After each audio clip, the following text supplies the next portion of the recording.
Hi friends, कैसे हैं आप सभी। आज फिर से मैं आपके बीच उपस्थित हुआ हूं केमिस्ट्री का अगला टॉपिक लेकर। पिछले वीडियो में हम लोग अभिक्रिया के प्रकार के बारे में पढ़ रहे थे और हमारा लास्ट अभिक्रिया था अवक्षेपण अभिक्रिया, कि जिस अभिक्रिया के फलस्वरूप अवक्षेप का निर्माण होता है उसे अवक्षेपण अभिक्रिया कहते हैं। याद होगा आपको। हम आगे का जो अभिक्रियाएं बच गई हैं उसके बारे में आज फिर से पढ़ने जा रहे हैं। इसके पहले हम आपसे बस एक गुजारिश करना चाहते हैं कि अगर आपको हमारा वीडियो अच्छा लगे तो कमेंट करें, या किसी तरह का कोई सुझाव देना हो तो भी आप कमेंट करें। हमें इसका बेसब्री से इंतज़ार होता है। धन्यवाद। चलते हैं आगे। हमारा आज का है अगला टॉपिक उदासीनीकरण अभिक्रिया। कौन सी अभिक्रिया? उदासीनीकरण अभिक्रिया। परिभाषा बहुत आसान है, रटने की जरूरत नहीं है, आप इसको आराम से समझ सकते हैं और जब आप समझ लेंगे तो इसे आप परीक्षा में आराम से लिख सकते हैं। रटने की जरूरत आपको नहीं पड़ेगी। क्या कहता है? कह रहा है कि वैसी रासायनिक अभिक्रिया जिसके फलस्वरूप लवण तथा जल का निर्माण होता है। यानी कि जिस अभिक्रिया के फलस्वरूप अगर हमको उत्पाद के रूप में लवण और जल दोनों मिल रहे हैं साथ में, तो उस अभिक्रिया को हम उदासीनीकरण अभिक्रिया कहते हैं। या और क्या है इसी का परिभाषा कि वैसी रासायनिक अभिक्रिया जो एक अम्ल और एक क्षार के बीच होता है तो उसे उदासीनीकरण अभिक्रिया कहते हैं। दोनों परिभाषा में आप कोई एक परीक्षा में लिख सकते हैं। क्या? कि जिस अभिक्रिया के फलस्वरूप लवण तथा जल का निर्माण होता है उसे उदासीनीकरण अभिक्रिया कहते हैं। या जो अभिक्रिया अम्ल तथा क्षार के बीच होती है उसे उदासीनीकरण अभिक्रिया कहते हैं। एग्जाम्पल, हमने एक अम्ल लिया, एक क्षार लिया, यानी कि परिभाषा भी पढ़ रहे थे कि यदि कोई अभिक्रिया अम्ल तथा क्षार के बीच होती है तो उस अभिक्रिया को उदासीनीकरण अभिक्रिया कहते हैं। हमारा उत्पाद क्या बना? NaCl+H2, यानी कि लवण और जल। यानी कि अम्ल और क्षार जब भी अभिक्रिया करते हैं तो हमेशा लवण और जल का ही निर्माण होती है। तो आप या तो अभिकारक के आधार पर परिभाषा लिख सकते हैं या इसके उत्पाद के आधार पर परिभाषा लिख सकते हैं। दोनों में आप कोई एक लिख सकते हैं। वैसे हमारा दूसरा एग्जाम्पल है H2SO4+CaOH अम्ल क्षार। क्या बनेगा? लवण। CaSO4+H2। लवण का पहचान हम आपको अगले वीडियो में बताएंगे कि हम कैसे पहचानेंगे कि कोई यौगिक लवण है या नहीं। चलिए अगला हमारा है प्रकाश रासायनिक अभिक्रिया। प्रकाश रासायनिक अभिक्रिया किसे कहते हैं? वैसी रासायनिक अभिक्रिया जो प्रकाश का अवशोषण कर घटित होती है, यानी कि प्रकाश के उपस्थिति में जो होती है उसे हम प्रकाश रासायनिक अभिक्रिया कहते हैं। यानी कि अगर प्रकाश होगी तो अभिक्रिया होगी, प्रकाश नहीं होगी तो अभिक्रिया नहीं होगी। एग्जाम्पल, H2+Cl2 HCl, यहाँ पे 2 क्यों लगाया गया है आगे आपको पता चलेगा। यानी कि हाइड्रोजन और क्लोरीन को अगर हम धूप में रख दें तो अभिक्रिया करके HCl बन जाता है। दूसरा हमारा है CO2+H2O।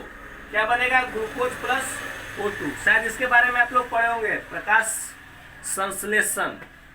जानते हैं ना, CO2 और जल लेकर पेड़ पौधे भोजन बनाते हैं, वही है। यानी कि जो अभिक्रिया प्रकाश के उपस्थिति में घटित होती है उसको हम प्रकाश रासायनिक अभिक्रिया कहते हैं। अगला है हमारा ऑक्सीकरण अभिक्रिया। यानी कि ऑक्सीकरण अभिक्रिया किसे कहते हैं? क्या है? वैसी रासायनिक अभिक्रिया जिसमें ऑक्सीजन का संयोग, यानी कि जिस अभिक्रिया में ऑक्सीजन किसी अन्य तत्व या पदार्थ से जुड़ रहा हो, संयोग का मतलब जुड़ना, या हाइड्रोजन का वियोग हो या हाइड्रोजन हट रहा हो, ऑक्सीकरण अभिक्रिया किसे कहते हैं?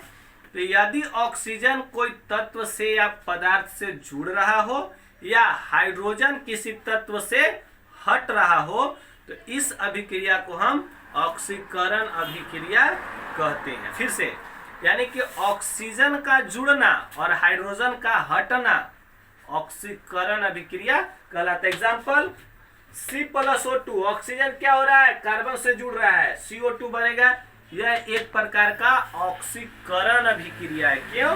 क्योंकि कार्बन से ऑक्सीजन जुड़ रहा है। Mg+O2 MgO ऑक्सीजन का जुड़ना ऑक्सीकरण। HCl + MnO2 क्या बना? देखिए H जो है Cl से हट गया, H2 अलग हो गया Cl से, तो हाइड्रोजन का हटना ऑक्सीकरण अभिक्रिया। बस हम वही ध्यान देंगे, अदर नहीं। क्या कि हाइड्रोजन जो पहले Cl से के साथ था वो Cl से हट गया, यानी कि हाइड्रोजन अगर हट जाता है, किसी और से जुड़ जाता है, तो यह भी एक प्रकार का ऑक्सीकरण अभिक्रिया है। आगे आते हैं, आगे का हमारा क्या है? अवकरण अभिक्रिया। क्या है? अवकरण। वो क्या था? ऑक्सीकरण। बस ऑक्सीकरण का उल्टा क्या कहता है? वैसी रासायनिक अभिक्रिया जिसमें ऑक्सीजन का वियोग, यानी कि ऑक्सीजन कोई तत्व से या पदार्थ से हट जाता है, या हाइड्रोजन का संयोग, यानी कि हाइड्रोजन जुड़ रहा हो, तो उसको हम अवकरण अभिक्रिया कहते हैं। ऑक्सीकरण का उल्टा क्या कहलाता है? अवकरण कहलाता है। फिर से अवकरण की परिभाषा हम किस प्रकार दे सकते हैं? वैसी रासायनिक अभिक्रिया जिसमें ऑक्सीजन का वियोग हो रहा हो, यानी ऑक्सीजन कोई तत्व से पहले से जुड़ा हो, उससे हट जाए या हाइड्रोजन जुट जाए, उसको हम अवकरण अभिक्रिया कहते हैं। एग्जाम्पल, H2 + Cl2 क्या बना? 2HCl, यानी कि हाइड्रोजन का जुड़ना अवकरण अभिक्रिया। Cu + H2, देखिए ऑक्सीजन जो है Cu के साथ है, जब अभिक्रिया किया तो क्या हो रहा है? हट जा रहा है कॉपर से, तो ये एक प्रकार का अवकरण अभिक्रिया हुआ, यानी कि ऑक्सीजन का हटना अवकरण। ठीक है। नावा हमारा है रेडॉक्स अभिक्रिया। रेडॉक्स अभिक्रिया किसे कहते हैं? तो रेडॉक्स अभिक्रिया ऑक्सीकरण और अवकरण का सम्मिलित रूप है। एकदम आसान परिभाषा है, इन्हीं दोनों पर आधारित है। क्या कहता है? वैसी रासायनिक अभिक्रिया जिसमें ऑक्सीकरण तथा अवकरण साथ साथ हो, यानी कि जिस अभिक्रिया में ऑक्सीकरण और अवकरण दोनों साथ हो, एक साथ हो रहे हो, उस अभिक्रिया को हम रेडॉक्स अभिक्रिया कहते हैं।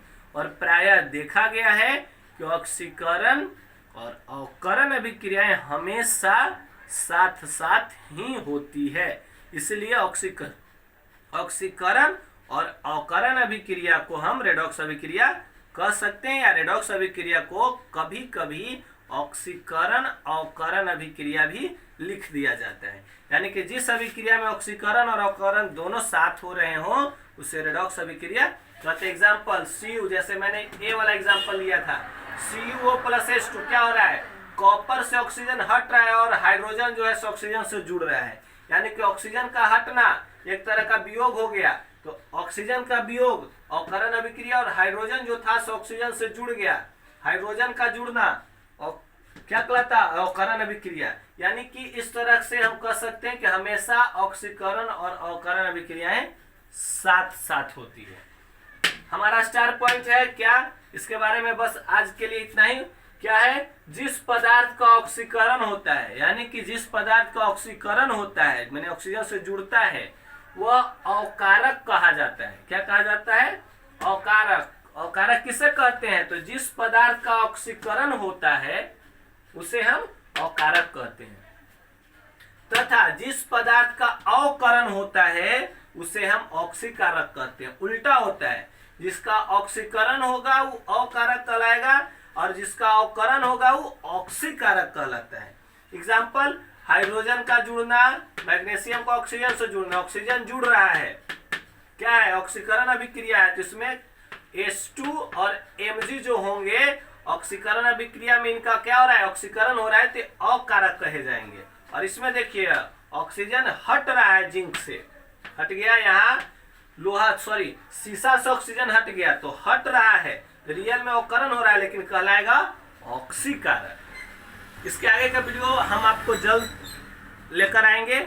आज के लिए इतना ही। हमारा वीडियो कैसा लगा फिर से कमेंट करें। धन्यवाद।